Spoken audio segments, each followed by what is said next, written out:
Hello students, आज हम factorisation chapter complete करेंगे। ये एमएल अग्रवाल की चैप्टर 11 का एक्सरसाइज है। पहले फैक्टराइजेशन क्या होता है वो देखेंगे, उसके बाद एक्सरसाइज 11.1 को कंप्लीट करेंगे।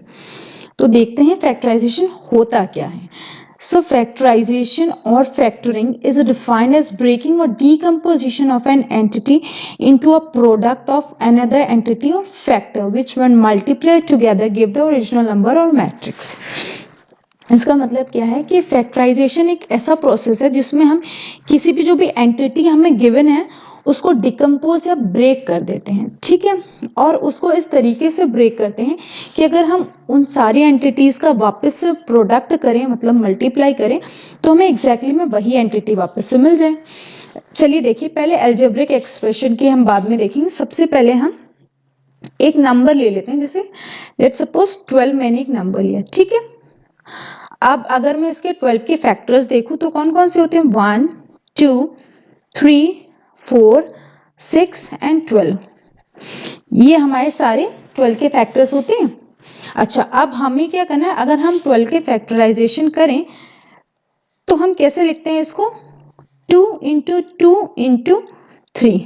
मतलब हमने क्या किया, हमने जो भी 12 के फैक्टर्स थे उनको जब मल्टीप्लाई किया, प्रोडक्ट किया, तो हमें एग्जैक्टली में वही एंटिटी वापस में मिल गई।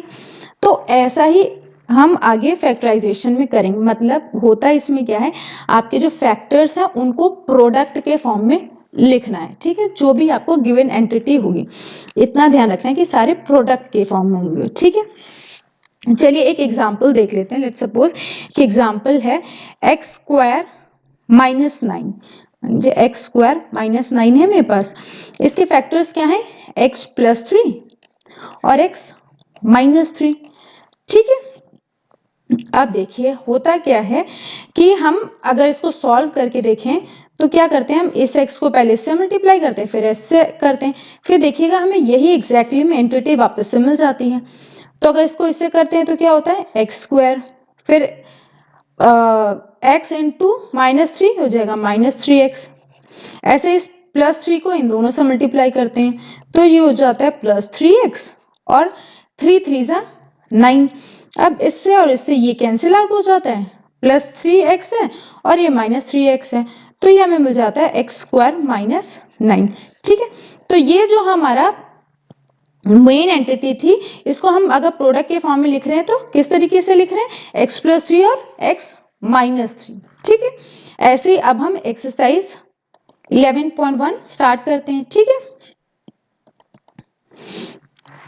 चलिए अगर एक्सरसाइज 11.1 का फर्स्ट क्वेश्चन देखते हैं, ठीक है। फर्स्ट क्वेश्चन क्या है, 8xy³ प्लस 12x² ठीक है। इस टाइप के जितने भी क्वेश्चन है उसमें कुछ नहीं करना, सबसे पहले आपने क्या देखना है कि दोनों में कॉमन क्या है, ठीक है। तो हम सबसे पहले डिजिट्स जो हमें गिवन है, जो नंबर गिवन है उनमें देख लेते हैं। 4 और 8 में कॉमन क्या है, दोनों 4 से 8 और 12 में हमारा कॉमन क्या है, दोनों 4 से डिविजिबल है, ठीक है। मतलब 4 के टेबल में दोनों ही आते हैं, तो हम 4 कॉमन ले लेते हैं, ठीक है। अब हम देखते हैं जो हमारे वेरिएबल हैं उनमें क्या कॉमन है, इसमें भी एक्स वाई है, इसमें भी एक्स वाई है, ठीक है। लिख लेते हैं पहले, फिर उसके बाद हम देखते हैं, पावर पे जाते हैं। अच्छा, जो भी हमने कॉमन लेना है वो ध्यान रखना है कि मिनिमम पावर होनी चाहिए, ठीक है, जो दोनों में कॉमन है, ठीक। अब देखिए यहाँ देखते हैं, यहाँ x की पावर 1 है, यहाँ x की पावर 2 है, तो मिनिमम पावर क्या होती है, 1। ऐसे ही हम यहाँ पे देखते हैं तो ये है y³, यहाँ है y², तो मिनिमम पावर क्या हो गई, y², ठीक है। तो ये कॉमन हो गया। अब जो बच गया उसको ब्रैकेट में लिख देंगे। तो 4 कितने जा 8 होता है, 4 2 जा 8। x इसमें से बाहर जा चुका है, यहाँ y³ था, y² बाहर जा चुका है, एक y अभी भी बचा हुआ है, तो y हो गया। अब आगे चलते हैं, 4 कितने जा 12, 4 3 जा 12। x² है, यहाँ x एक सिंगल x बाहर गया है, एक x अभी भी हमारे पास बचा हुआ है, और y² पूरा जा चुका है, तो और कुछ नहीं बचेगा। तो ये एंटिटी हमने क्या की, प्रोडक्ट के फॉर्म में कर ली, 4xy² 2y प्लस 3x। अब देखिए ये क्या है, आपस में प्रोडक्ट के फॉर्म में है, और अगर हम इसे सॉल्व करेंगे तो एग्जैक्टली हमें ये एंटिटी वापस से मिल जाएगी। ठीक है, ऐसे ही हम देखते हैं सेकेंड क्वेश्चन। इसमें क्या है, 15ax³ माइनस 9ax स्क्वायर। ठीक है, अब ये 15 में और माइनस 9 में क्या कॉमन है, दोनों 3 से डिविजिबल है। ठीक है, 3 बाहर लिख लिया। अब ax यहाँ पर भी है और ax यहाँ पे भी है। ठीक है, ax लिख लेते हैं। अब मिनिमम पावर देखते हैं, a यहाँ पे 1 है, यहाँ पे भी 1 है। ठीक है, बाहर कर लिया हमने। यहाँ x³ है और यहाँ x स्क्वायर है, तो पावर छोटी कौन सी होती है, x स्क्वायर की पावर छोटी होती है, तो हमने स्क्वायर लिख लिया। अब क्या करेंगे हम इसमें से देखते हैं कि हमारा 15 3 के टेबल कितने जाता है, 3 5 जा 15 होता है हमारा। एक a था बाहर चला गया, x स्क्वायर हमने यहाँ पे लिख लिया, यहाँ पे क्या है x³ मतलब एक x अभी भी बचा हुआ है। अब माइनस का साइन आया, 3 कितने जा 9, 3 3 जा 9। ठीक है, अब यहाँ a का एज इट इज a आ गया, यहाँ स्क्वायर था, यहाँ पे भी स्क्वायर था, बाहर हो गया, खत्म।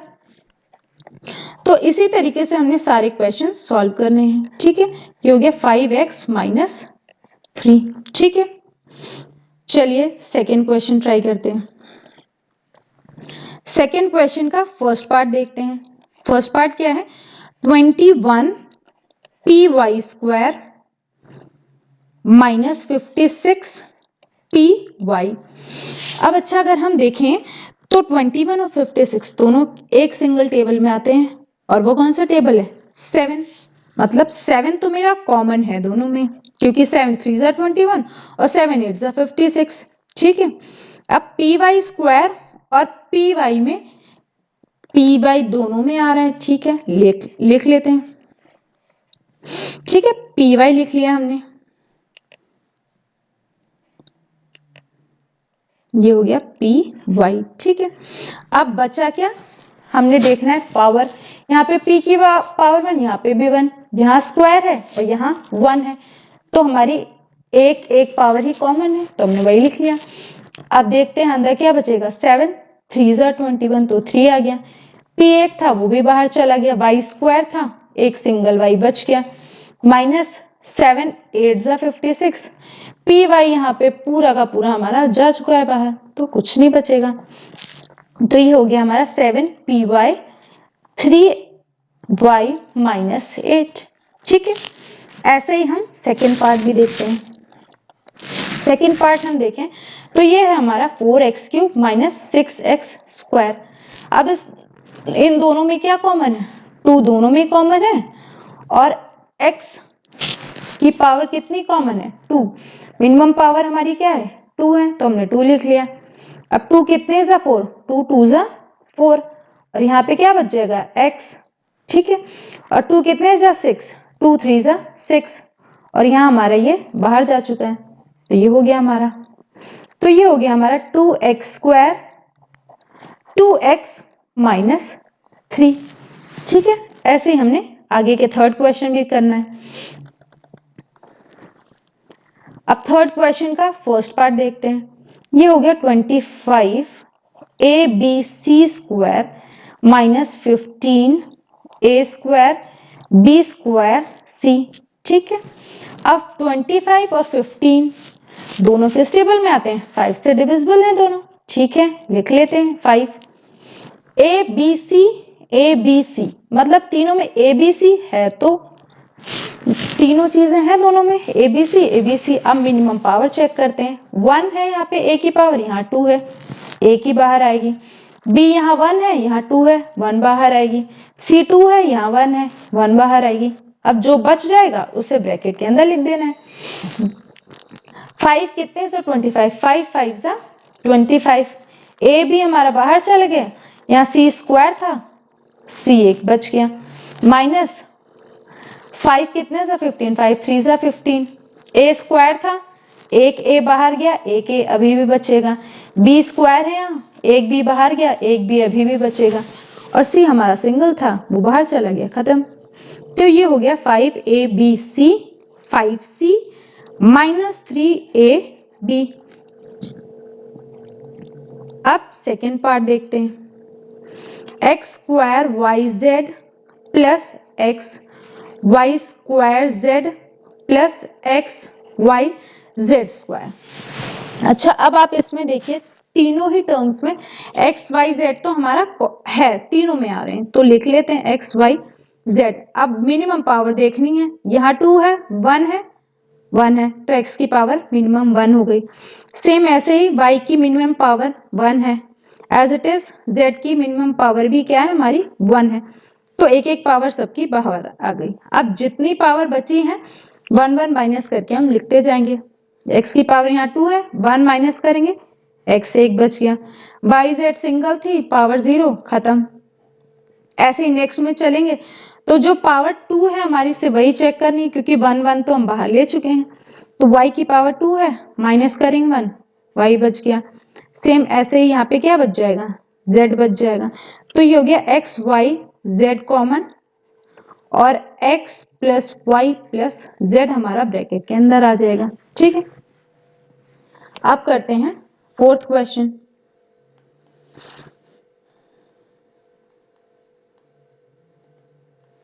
फोर्थ क्वेश्चन का फर्स्ट पार्ट है हमारा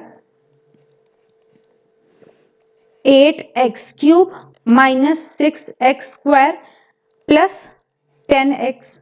ठीक है, अब इसमें देखिए, एक तो सबसे पहले हम देखते हैं क्या 2 से डिविजिबल है, जी 2 से तीनों ही डिविजिबल है, और मिनिमम 2 से डिविजिबल है, क्योंकि 4 से डिविजिबल होने के लिए यहाँ पे 8 होना पड़ेगा और यहाँ पे 12 या 8 होना पड़ेगा, तो मिनिमम 2 से डिविजिबल है। ठीक है, 2 हमने कॉमन ले लिया। अब x की पावर मिनिमम कितनी है, 1 है यहाँ पे, तो एक x की पावर आ गई हमारी। अब जो बच जाएगा उसको लिखते हैं, 2 4 जा 8, x की पावर 3 है, 1 माइनस करेंगे कितना हो गया 2। ऐसे यहाँ पे 6, x की पावर 2 है, 1 माइनस करेंगे हो जाएगा 6x, और यहाँ पे कितना हो जाएगा 2 यहाँ पे होगा हमारा 2 3 जा 6 होगा, तो यहाँ पे आ जाएगा हमारा 3। ऐसे 2 5 जा 10 हो जाएगा हमारा, x एक ही था वो भी बाहर चला गया। अच्छा, इस टाइप के क्वेश्चन में एक चीज हम और देखते हैं कि क्या जो हमारी अंदर टर्म है वो और भी ज्यादा सॉल्व हो सकती है, पर ये हमारी अभी क्वाड्रेटिक इक्वेशन से सॉल्व नहीं होगी, इसलिए यहाँ पे वो चीज हम अप्लाई नहीं करेंगे। ये चीज हम आगे चल के जो क्वेश्चन करेंगे उसमें हमें देखने को मिलेगी, तब हम सॉल्व करेंगे। ठीक है, तब तक हम नेक्स्ट क्वेश्चन देखते हैं। 14mn plus 22m minus 62p। ठीक है, अब इसमें देखिए कोई भी ऐसा वेरिएबल नहीं है जो तीनों में नहीं है, कोई बात नहीं, वेरिएबल नहीं है तो नंबर देख लेते हैं, क्या कोई ऐसा नंबर है जो तीनों में से डिवाइड होगा। जी देखिए 4 2 2, हमें सिर्फ लास्ट की यूनिट डिजिट देखनी होती है, तो ये क्या है 2 से डिविजिबल है तीनों ही, 2 कॉमन लेते हैं, 2 जैसे हम कॉमन लेंगे तो यहाँ क्या बच जाएगा 2 7 जा 14। वेरिएबल सारे एज इट इज लिख देने, क्योंकि कुछ भी कॉमन हमारा नहीं है। यहाँ हो जाएगा 11m और यहाँ हो जाएगा 31p, तो हमारा क्या आ गया 2 common 7mn plus 11m minus 31p। ठीक है, चलिए नेक्स्ट क्वेश्चन करते हैं।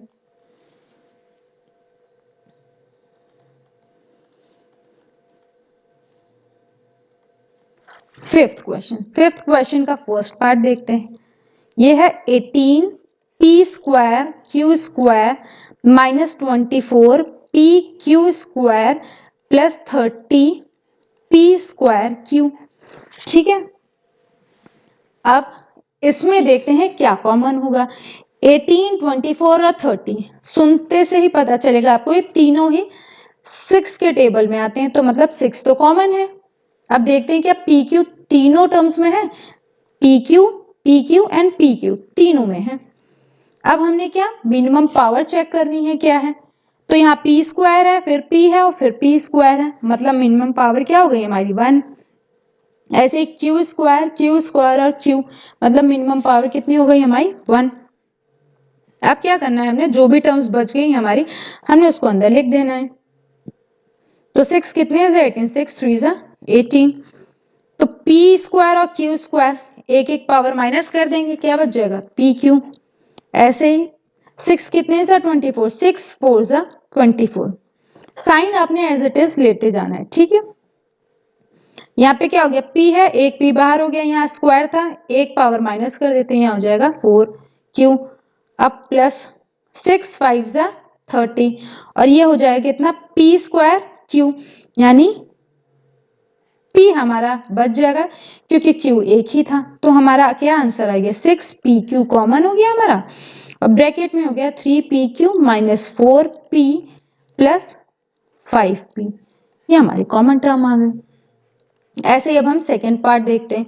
ये क्या है, 27 a cube b cube minus 18 a square b cube plus 75 a cube b square. अब 27, 18 और 75 में हम कैसे पता करें कि क्या मिनिमम है।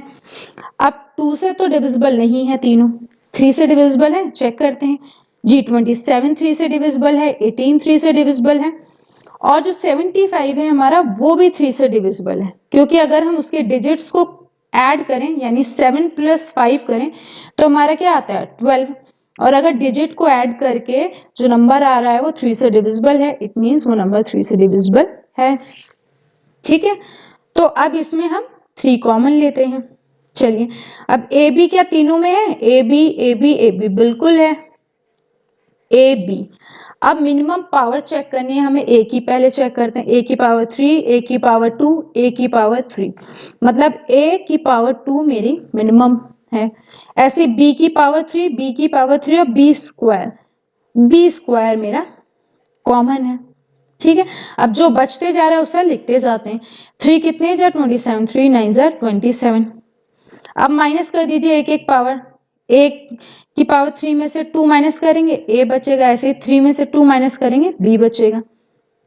आगे चलते हैं, 3 कितने जा 18, 3 6 जा 18, a स्क्वायर और b क्यूब, स्क्वायर तो हम बाहर जा चुके हैं हमारे, 3 में से 2 माइनस करेंगे 6b बच जाएगा। अब आगे चलते हैं, प्लस अब 3 से डिवाइड करेंगे इसको तो ये हो जाएगा 25। यहाँ क्या है a की पावर 3, 2 बाहर जा चुका है, एक पावर कम करेंगे मतलब a, और यहाँ b स्क्वायर था और ये b हमारा स्क्वायर बाहर जा चुका है, तो हमारे पास b स्क्वायर में से कुछ भी नहीं बचेगा, तो ये हो गया हमारा 25a। तो अगर हम इसे सॉल्व करेंगे ये हो जाएगा हमारा 3a square b square 9ab minus 6b plus 25a। ये हमने 5th क्वेश्चन तक इस यूट्यूब के इस सेक्शन में पूरा किया। जो आगे बचे हुए क्वेश्चंस है वो हम नेक्स्ट वीडियो में शेयर करते हैं। Thank you students.